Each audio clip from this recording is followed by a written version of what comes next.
Bismillahirrahmanirrahim. Assalamualaikum warahmatullahi ta'ala wabarakatuh. Alhamdulillah wassalatu wassalamu ala sayyidina Muhammad ibn Abdillah wa ala alihi wa sahbihi wa mawalah. Amma ba'd.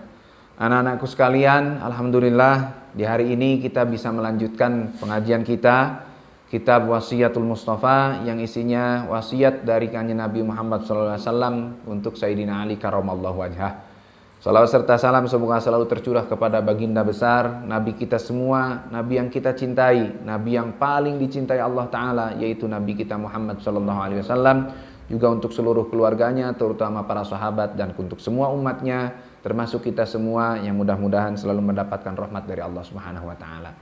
Mari kita lanjutkan ngaji kitab Wasiyatul Mustafa yang sebelumnya, atau kita awali ngaji kitab ini dengan bersama-sama membaca surat Al-Fatihah. Kita haturkan untuk pengarang kitab ini, untuk guru-guru kita, untuk Miftahul Falah beserta semua yang berhubungan baik dengan Miftahul Falah, untuk orang tua kita, para waliullah, para ulamanya Allah, dan juga terakhir atau yang utamanya untuk baginda Nabi kita Muhammad sallallahu alaihi wasallam. Al-Fatihah. A'udzubillahi minasyaitonirrajim. Bismillahirrahmanirrahim. Alhamdulillahirabbil alamin arrahmanir rahim maliki yaumiddin. Iyyaka na'budu wa iyyaka nasta'in. Ihdinas siratal mustaqim. Siratal ladzina an'amta 'alaihim ghairil maghdubi 'alaihim waladdallin. Amin. Seperti biasa, bacakan dulu teks Arabnya, kalian harokatin, terus nanti terjemahkan ke dalam bahasa Sunda atau di logat, baru kita terjemahkan ke dalam bahasa Indonesia. Bismillahirrahmanirrahim. Ya Aliyu, idza ghadaballahu ala ahadin razaqahu malan haraman. Fa idza ishtaddat atau fa'idha ishtadda ghadabuhu alaihi wakkala bihi syaitanan yubariku lahu fihi wa yushibuhu wa yushghiluhu bid-dunya 'anid dunya wa yushilu lahu umura dunyahu wa yaqulu Allahu ghafurur rahim. Allahu ghafurun rahimun.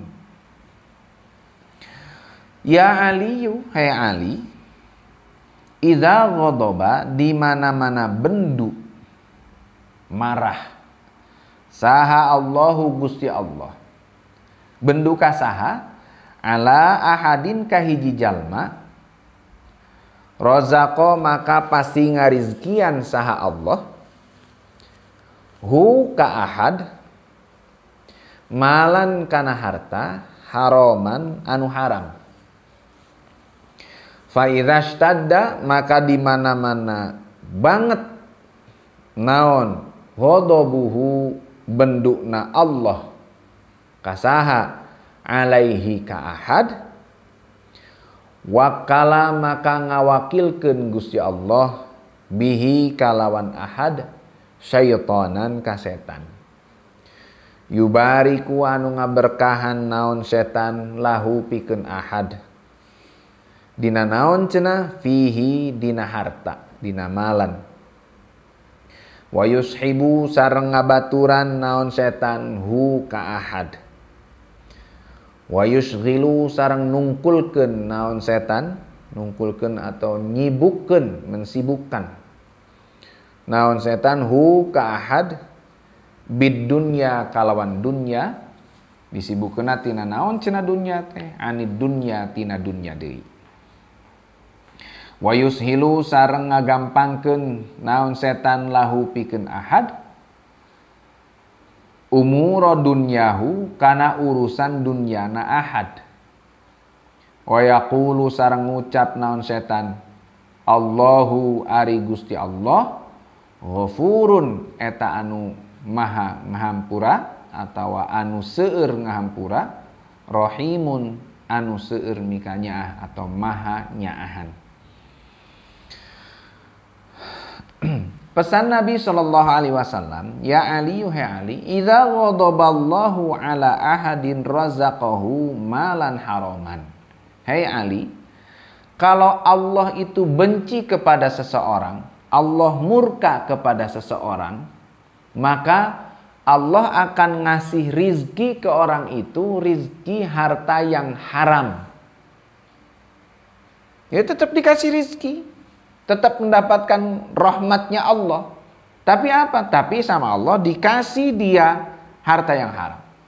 Baik itu zatnya atau memang caranya. Seperti misalnya dia kerja di satu pekerjaan yang memang itu jelas-jelas haram. Dia mau keluarlah dari pekerjaan itu. Terus nyari kerja, nggak ada kerjaan yang lain, ke situ lagi, ke situ. Karena pernah ada satu orang sharing sama ini gimana, katanya saya kerjaannya begini. Bilang, aduh iya kamu kok kerjanya begitu. Iya tapi saya pernah katanya keluar dari pekerjaan itu, terus ngelamar kerja lagi ke berbagai macam tempat pekerjaan. Yang diterima malah di pekerjaan yang gitu lagi. Oh, berarti ini tanda bahwa orang itu sedang tidak disukai Allah. Orang itu sedang dimurka oleh Allah. Karena tandanya kalau Allah sedang benci kepada seseorang, maka orang itu akan dikasih rizki oleh Allah harta yang haram. Gimana kalau memang ada orang yang seperti itu? Ya caranya pertama ya taubat dulu kepada Allah. Zahiran wa batinan, lahir batinnya taubat kepada Allah. Taubatan nasuha, taubat yang sungguh-sungguh kepada Allah Ta'ala. Minta diampuni. Dan kalau masih ada harta-harta yang dia miliki itu merupakan harta yang haram, sebisa mungkin bersihkan dulu. Dibersihkan, jauhkan diri dari hal-hal yang haram. Setelah itu taubat, baru kita betul-betul berharap kepada Allah dikasih harta yang halal. Karena ya di sini dijelaskan oleh baginda Nabi wasiatnya kepada Sayyidina Ali, barang siapa yang dibenci atau dimurka oleh Allah, maka Allah akan ngasih rizki ke orang itu harta yang haram. Dan juga di pertemuan kemarin yang sebelumnya, bagaimana akibatnya orang yang makan harta haram itu? Itu kan ada 5 sedikitnya. Ada 5. Dia agamanya akan lemah, keyakinannya juga akan lemah, hatinya akan mati, terus ibadahnya akan sedikit, terus satu lagi doanya akan dihalangi oleh Allah Subhanahu wa taala, berarti doanya tidak akan diijabah oleh Allah Subhanahu wa taala. Dan kalau fa idza stadda ghadabuhu alaihi, dan kalau murkanya Allah ini kok tambah, Allah semakin murka sama orang itu, Allah semakin benci sama orang itu, maka apa yang akan Allah lakukan kepada orang itu? Wakkala bihi syaitanan yubariku lahu fihi, maka Allah akan merintah setan, atau setan seakan-akan memberikan keberkahan, memberikan kemudahan kepada orang itu. Maksudnya gimana? Pertama dia akan mendapatkan rezeki yang haram. Lalu dari rezeki yang haram ini dia bisa melakukan apa saja yang memang itu bentuknya bukan ketaatan kepada Allah, atau bahkan bentuknya kemaksiatan kepada Allah Ta'ala. Udah hartanya yang dia dapatkan haram, setelah itu harta yang haram ini kok dia pakai untuk bermaksiat kepada Allah Subhanahu wa Ta'ala. Dan orang itu akan dibantu oleh setan. Kalau sudah begitu berarti mendapatkan hartanya haram, dia lakukan juga untuk kemaksiatan. Maka kemaksiatannya kepada Allah dia akan double, akan ganda. Dan itu tandanya orang itu semakin dibenci oleh Allah Subhanahu wa Ta'ala. Allah kepada orang itu semakin murka. Satu, akan ada setan yang diwakilkan oleh Allah yang akan membantu dia. Wa yushibuhu wa yushghiluhu bid-dunya 'anid dunya. Orang yang semakin dimurka oleh Allah, dia akan hidupnya itu disibukkan dunia. Udah pokoknya hidupnya itu memikirkan dunia aja. Harta, jabatan, pokoknya yang bukan ketaatan kepada Allah. Disibukkan dunia dengan dunia. Kalau boleh cerita, tapi mohon maaf ya, ini salah satunya orang yang bertransaksi riba. Ya dengan apalah bentuknya, pokoknya kalau memang itu riba, ya ngobrol sama teman sharing, itu ya ternyata gitu, orang yang kalau sudah terjerat riba itu Pertama dia minjem sudah riba, terus setelah itu dia pakai modal misalnya. Ya modalnya ini ya akhirnya untuk menutupi ribanya itu. Mudah-mudahan kita semua dijauhkan dan diselamatkan dari hal-hal yang seperti itu oleh Allah Subhanahu wa taala. Wa yushilu lahu umura dunyahu. Setan yang menemani orang itu, dia malah nanti si setannya itu memudahkan urusan orang ini di dalam urusan dunia. Ya, hal-hal yang dia inginkan yang itu adalah keinginan duniawi, yang itu tidak merupakan hal dunia yang bukan yang tidak dia pakai untuk wasilah ke akhirat, wasilah mencari ridha dan rahmat Allah. Malah dunianya dipakai untuk bermaksiat melawan kepada Allah Ta'ala, itu malah dimudahkan. Dimudahkan karena dibantu oleh setan. Jadi pertama, kalau Allah murka kepada seseorang, maka orang itu akan Allah kasih rizki harta yang haram. Kalau Allah murkanya kepada orang itu bertambah, maka akan ada setan yang menemani, setan yang akan membantu urusan-urusan dunia orang itu. Terus setelah itu, pas dia sadar, aduh gimana ya, aku ini hartanya haram, tapi sama aku kok dipakai juga untuk maksiat kepada Allah. Nanti setan membisiki kepada orang itu, wa yaqulu Allahu ghafurun rahim. Nanti ya setan membisiki, udahlah santai. Allah itu kan ghafurur rahim. Ghafur itu yang banyak mengampuni, rahim itu yang maha pengasih, maha pengasih, maha penyayang.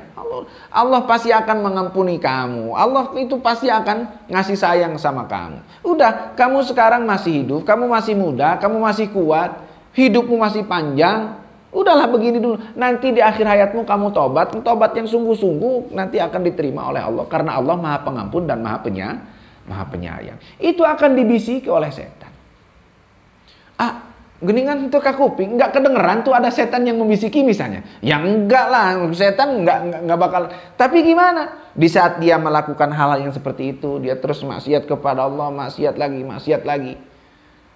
Apa yang datang ke dalam dirinya? Udahlah. Nanti juga kalau aku tobat, Allah pasti akan menerima taubatnya. Itu merupakan bisikan setan. Nauzubillah min dzalik. Mudah-mudahan kita semua dijauhkan dari hal-hal yang seperti itu. Dilanjut nak. Ya Ali, ma safara ahadun taliban al-harama masyian illa kana syaitanu qarinahu wala rakiban illa kana radifahu wala jama'a ahadun malan haraman illa akalahu syaitanu wala nasiya ahadun ismallahi ta'ala indal jima'i illa syarakahu syaitanu fi waladihi wa dzalika qauluhu ta'ala a'udzubillahi minasyaitonir rajim wa syarikhum fil amwali wal auladi wa'idhum. Ya Ali, hai Ali, ma safaro henteu indit saha ahadun hiji jalma taliban bari nyuprih bari milarian mencari al harama kana perkara anu haram masyian bari lempang illa kajaba kana aya saha asyaitanu setan qarinahu eta jadi baturna ahad wala rakiban sareng henteu numpak illa kajaba kana aya saha setan radifahu eta jadi pengiringna atau baturna eta ahad, baturna si ahad. Wala jamaah sareng henteu ngumpulkeun saha ahadun hiji jalma malan kana harta haraman anu haram illa kajaba akala atau akala meredahar huka ahad saha asyaitonu setan wala nasiya sareng henteu poho saha ahadun hiji jalma ismallahi ta'ala kana namina Allah ta'ala iraha cenah pohona teh indal jima'i dina nalika jima nalika bersetubuh sama istrinya illa kajaba syaraka pasti ngabaturan hu ka ahad saha asyaitanu setan fi waladihi dina anak nasi ahad. Wadzalika sarang ari itu syarakahu setan ngabaturan qauluhu ta'ala eta dauhan Allah Ta'ala. Ini ayat Quran. Ini ada di surat Al-Isra ayat 64. Nanti kalian bisa lihat di surat Al-Isra ayat 64. Wasyarik sarang kudu ngabaturan anjeun. Tegasna ini perintah Allah ke setan.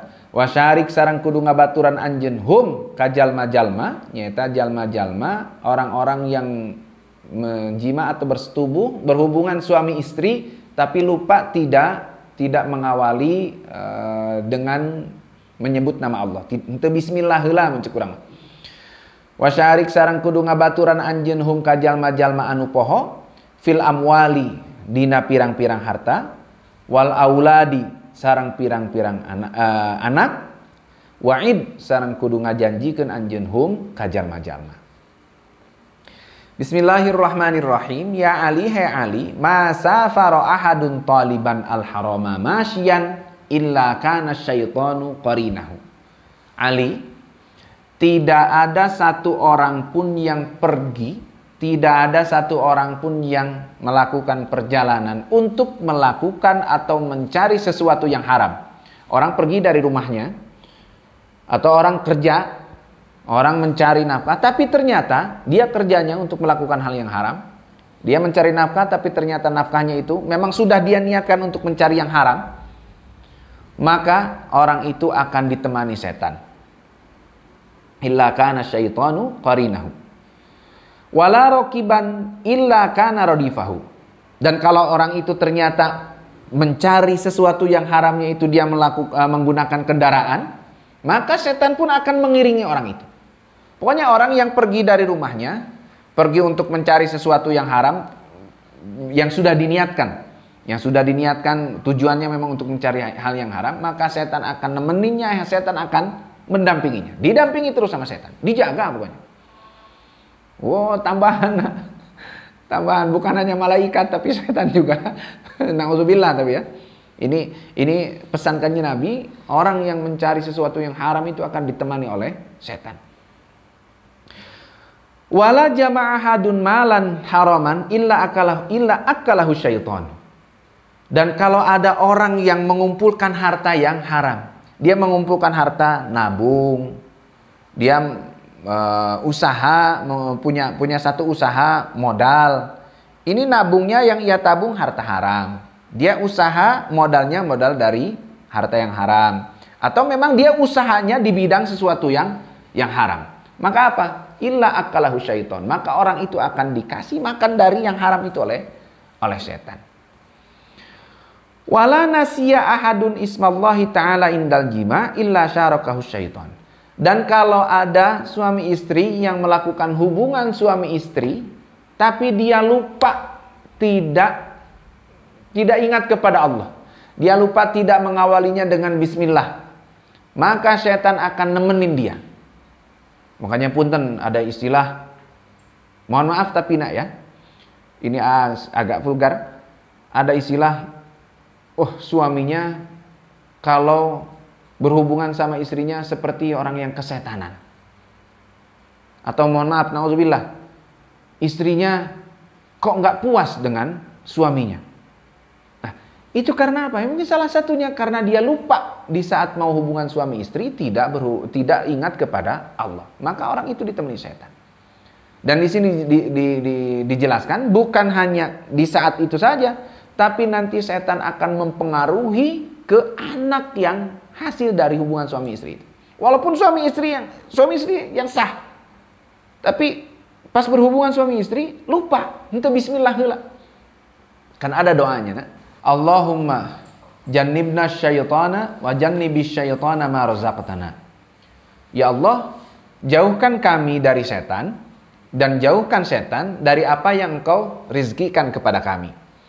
Jadi maksud daripada atau isi dari kandungan daripada doa ini, ya Allah, di saat kami berhubungan di suami istri ini ya, istri yang sah ini, Ini di saat kami berhubungan, jauhkan setan, jangan ngedeketin kamu. Jangan setan itu ngintip kami, pokoknya jauhkan. Dan selain itu, nanti apa yang kamu rezekikan kepada kami, apa yang engkau, ya Allah, engkau rezekikan kepada kami dari hubungan suami istri nanti akan menjadi anak misalnya. Nah, kami mohon kepadamu ya Allah, anak kami pun jauhkan dari godaan setan. Nah, maka kalau yang suami istri berhubungan, berdoa dulu, ingat kepada Allah. Bahkan anjuran para ulama itu kan sebelum hubungan suami istri punya wudu, enggak dalam keadaan emosi, tenang, jangan ada saling memaksa. Nanti insya Allah nggak bakalan ada suami yang kesetanan, nggak bakalan ada istri yang tidak puas, insya Allah tidak akan ada anak yang susah diatur, yang ya Allah,